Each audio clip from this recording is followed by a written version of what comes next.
amaganya okwerarikirira no kwetumbuita hati nizo ndimi z'abahingi b'omwani okurugwa mu district ya Lyantonde ahabwo obukooko buresire endwara egi omu misiri yaabo.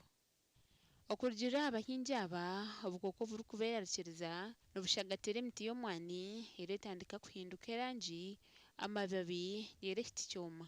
Okugeza akawuka akakaza enkonge y'omwani konna kakwata emmwanyi okuva waggulu katandikira waggulu ne kakaza omutima ogwo waggulu ne kaka wansi ne kakaza n'enkonge. Obulwadde obwo tebulina ddagala. Naddala omubwire bw'omusana nibulya munonga emiti byona nibigiri kandi bakaba batungireho omubazi nga tugurakozere kuyaho kitukora ati n'okutema obuti obwo tukabosya akukyendeza aha bukooko konka buno bugumiza muno burya setting yegomborera ekyo ntabwo kuyakirangire teshemerwa neshana nakashagama nari kinu omu by'ukuri konka tiburumu abantu nabona kuno bararo.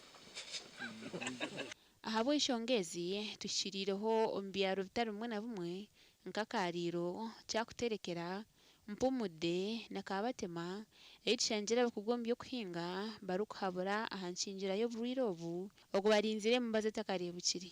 Ekikumanisa kakari aho wawe nikabasaguka kazo wamira wafungirira wawe nibo watafungirire bari kureba amakuru agacenshire bitureka tumureho tugarukana gandi.